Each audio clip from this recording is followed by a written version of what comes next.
Bonjour Bandeko, encore une fois c'est votre frère Gilmas qui vous parle. On parle de la mafia dans les FARDC. La mafia, encore une fois, la mafia dans l'armée congolaise, les FARDC. Président Tshisekedi qui est le chef suprême des FARDC, donc il y a chef de mafia au Ezakoleka na mboka na biso. Mafia au sein de FARDC Bazako Lobela. Baloba qui 13 milliards, c'est l'argent qu'on a dépassé. Nakatia armée ya Congo, nakatia service, nakatia défense ya mboka na biso. 13 milliards. Les loba militaires, nani défense ya ba américain, bazo ba expert ya Union européenne, bazako déchiffrer makambo wana na ndenge ya kosakana te. Alors ezako bimisa clair et net qu'il y a quelqu'un qui a bouffé cet argent, il y a quelqu'un qui a détourné 13 milliards de wana. Ndeko nanga bazokota na muzindo balobi pona ko contextualiser ce que représente 13 milliards pour les FARDC. Surtout sur le marché international de l'armement et des équipements militaires. Bapesi, oyo FARDC a cause à la nango lelo. Ce qui vraiment 13 milliards wana ekei et côté déjà na défense ya nation na biso. Ce qui peut vraiment bazo ke ne kosomba ba munitions wana, bapesi ba détail ya biloko oyo fallait que déjà FARDC azala nango lelo na mbongo ya 13 milliards.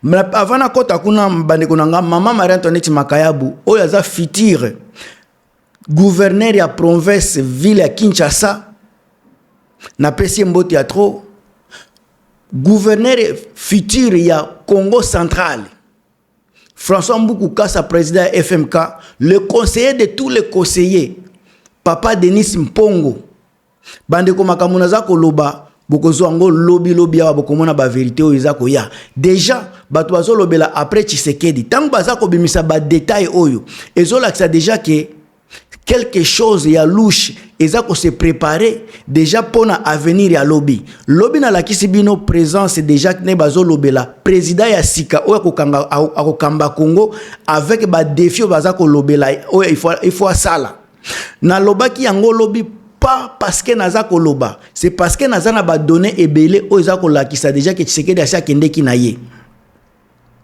Alors ba conseiller o ba kozala ba conseiller ya ville ya Kinshasa, ya ba gouverneur. Bokebite ministre, moko koya ko bima wana ministre o yazako kamba province ya Kinshasa ezala Chirac Makayabu. Kaka na ndenge naza ko solola. Thérèse Dissabe bangonde bokomona ba conseiller ya mboka na biso wana ba Francine Wakanke ba Brigitte Mankese bokomona bango bazo kamba mboka oya lobi awa dans moins de 2 ans makamuna za koloba bokomona ngo réalité bazo lobela soki Tshisekedi vraiment asala ka mafia te avec 13 milliards on pourra avoir une armée de l'air complète et moderne. Armée de l'air complète et moderne. Ezate que kaka ba mo eloko moko ya armée de l'air et kozala e complète te et kozala moderne moko complète. Donc ozala pe biloko ya kalate ba ko somba biloko ya sika oza ko jouer sur makambo ya sika. Baza ko pesa pe ba prix oyo vraiment il fallait qu'il ba mona Tshisekedi vraiment baza ko somba ngo na ba prix wana po bazala na makambo ya boyi. Balobi boyi. Na 13 milliards wana Tshisekedi falaki azala na ba chasseur polyvalent moderne bazolo bela ba Rafale ba soki ba nini moko ezako coûter ba 80 millions jusqu'à 120 millions. Alors na mbongo wana ngaki ya somba 100 ou bien 130 avions de chasse. 130 avions de chasse avec 13 milliards wana. À part ça alingaki ya bakisa ba hélicoptère d'attaque. Bazolo bela ba hélicoptère d'attaque wana ba Mi-35 ba T-129 ba AH-64 wana ngaki asomba 20 millions ya ba hélicoptère 20 000 par exemple prix moko ya hélicoptère eza 20 millions ezokentina 30 millions soki asomba ka ba biloko wana nde asomba ba 400 ou 500 hélicoptères avec biloko wana tozo kende kaka soki azal mbongo wana adepasaka yango vraiment na armée na biso ya Congo. Nde asomba pe ba drone d'attaque. Drone d'attaque bazobenga ba Bayrakat, ba TB2, ba Winglung, nyoso wana moko ezokende na ba 5 millions avec station. Total ngaki kende na ba 1300 à 2000 drones. Nde lelo toza kolela lisusu te. Tant bazokende côté ba blindé na ba véhicule terrestre. Soki Tshisekedi vraiment a dépassé ba mbongo wana. Chars de combat principaux eza ba T90 ba VT4 moko eza ko coûter 4 à 6 millions de dollars. Imaginez ce que na 4 wana ngaki asomba pe avec 13 milliards wana nda asomba ba 2 millions ou bien ba 2000 ou bien 3000 chars de combat. Ozomona ba blindé de transport ya ba troupe. Tamba militaire bazo kende il faut bezala ba blindé pona ba protéger bango contre ba embuscade. Moko eza 1 million 500 ezo kende tina ba 3 millions. Nde asomba 4000 ou bien 8000 blindés na mini choyo. Mais Congo aza na combien? Alors ba véhicule tactique o baza ko benga pe ba véhicule blindé ba 4x4 wana eza na ba $200,000. Nde asomba ba 25000 à ba 50000 ba biloko wana. Surtout bandi ko lobela pe ba artillerie, ba keti na ba artillerie na défense anti-aérienne. Bande ko ngai Tshisekedi aza koyiba, ayibi mingi. Akotika biso na eloko te. To banda nazo continuer. Tango Joseph Kabila za na pouvoir, azo sala ba défilé. Ya ba le 30 juin. Tozomona ba blindé na ba blindé ba mituka ya combat, ba défense anti-aérienne tozalaki nango na Congo.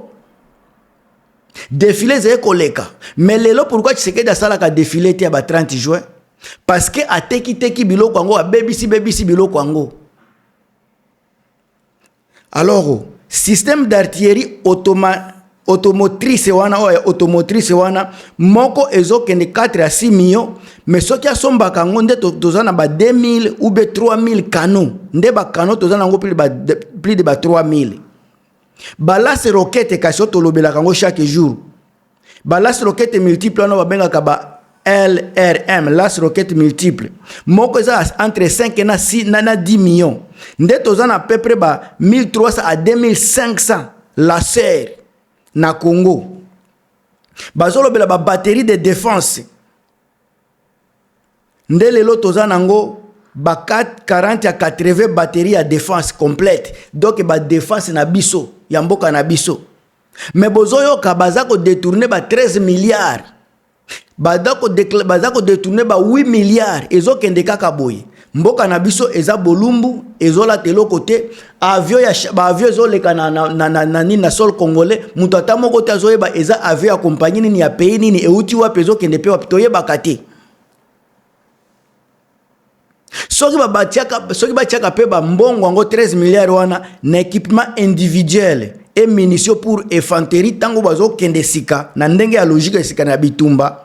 Équipement complet pour soldats, botier fusil d'assaut moderne, botier gilet pare-balles wana, botier ba casque, ba vision nocturne, ba radio. Par soldat a ko dépasser kaka $5,000 par soldat. Pona kozala na makambo wana nyoso. Et puis kozala combien de soldats? Tant on a lobby par soldat et kozala plus de 2,6 millions soldats. Si na Congo toza soki na 100,000 soldats. Au prix ya 5,000 par personne, eza soki baza na nini na 2,6 millions. Si ka 13 millions déjà eza suffisant pona kolatisa ba 100,000 militaires kitoko propre organisé na babiloko na bango akolia. Mais comment mbongo wana ezokende kaka eza ko s'évaporer? Alors, munitions d'artillerie pour na ba militaire wana ba obi à 152 mm, 155 mm, 3,000 à 4,000 par unité. Yebisanga 3,000. Députés za kozwa combien? Ba commission bazozwa combien pour na ba référendum ya nini? Référendum ya ba soki changement constitution. mais peuple ba militaire na front baza na elo côté mais dépasse kaka nde bazo sala na Congo ba président na bino bango wana 13 milliards pour permettre d'acheter plus de 4 ou 3 ou 4 millions d'obus d'artillerie. Ba cartouche d'armes légères ils 0.5 na $1 par cartouche. Si 13 milliards eza ko représenter ba munitions ya infanterie mobimba. O ekotika la pena pona longtemps. Mais les autres oza ko lela ba FARDC na fro baza na elo côté baza na munitions te baza ko bunda na bananini oyo na ba calibre 12 nde eloko militaire zo kene nango na fro eloko ya koboma banyama nde zo kene nango na fro. Alors si un État congolais décidait de structurer une force armée complète avec cette enveloppe, il pourrait acquérir simultanément. Balobi, si l'État congolais décidait de structurer une force armée complète avec cette enveloppe de 13 milliards, l'État congolais pourrait acquérir simultanément bazolo basika ba avion na ba drone 40 avions de chasse modernes par exemple na 4 milliards 60 hélicoptères d'attaque na 1 milliard 50 systèmes de drones tactiques 400 millions forces terrestres sika ba 500 chars au coûté 2 milliards 2000 blindés de transport et de combat d'infanterie au coûté 3 milliards 200 canons d'artillerie modernes 1 milliard équipement et munitions équipement individuel pour 150 000 soldats au Yaba Congo bazo estimé 150 000 soldats équipement na bango kende kaka na 150 millions de dollars par personne nyoso pona 150 000 soldats bako dépasser 150 millions de dollars pona 150 000 soldats pona kozala na ba équipement na ba munitions moko kitoko. Alors bako zala pe na stock massif de munitions, missiles et pièces de rechange il y a environ 450 millions.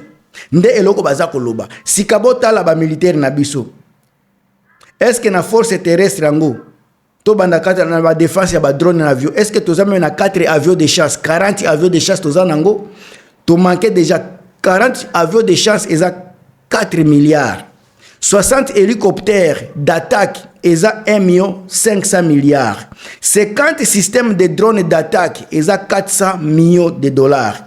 Force terrestre pour na kolatisa bazana posa 500 chars de combat ou coûté 2 milliards 2000 blindés de transport et de combat d'infanterie et coûté 3 milliards 200 canons d'infanterie modernes 1 milliard.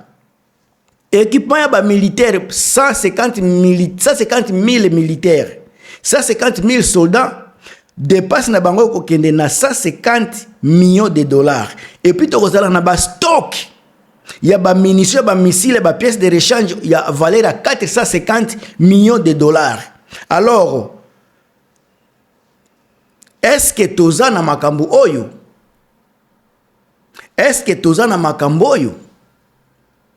pendant que ba ennemi tozo benga ba ennemi bango bazana makambo déjà bazana ba munitions bazana ba équipement bazana ba char to mona kango so bazimboka bazana ba force terrestre eza capable à donc bande konanga Tshisekedi avec 13 milliards c'est un sorcier 13 milliards ba dépasser na katia armée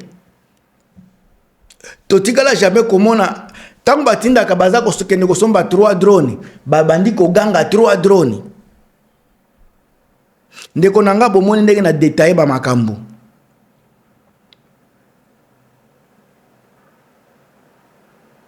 botala makambo zolekawa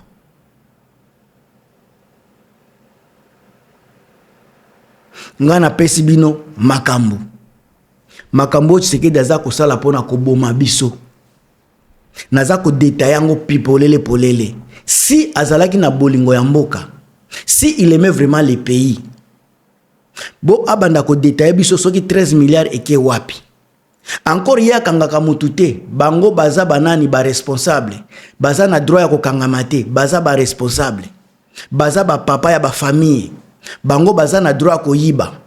Soki oza papa ya famille te, oza célibataire et puis oza opposant, bino bokota prison. Soki o dénoncer okokota prison. Mais oyo aza koyiba, soki aza mutu ya IDPS, oyo aza koyiba, soki aza na ba papa, aza na bana, aza responsable na makambo ya gouvernement, bakoki kotia ye maboko. Jamais, parce que aza nini, aza responsable. Nde selo Tshisekedi. Sikabo bazokota prison, bazokota boloko, eza ba oyo baza ko dénoncer. Soki o dénoncer okoti boloko. Soki okosi okozala na yo libre. Ndenge makamzo leka na Congo. Bandeko na nga na komi na suka bo partager bo pesa ba point de vue na bino. On est toujours là pour na komemela bino ba information ya Congo. Gilmas.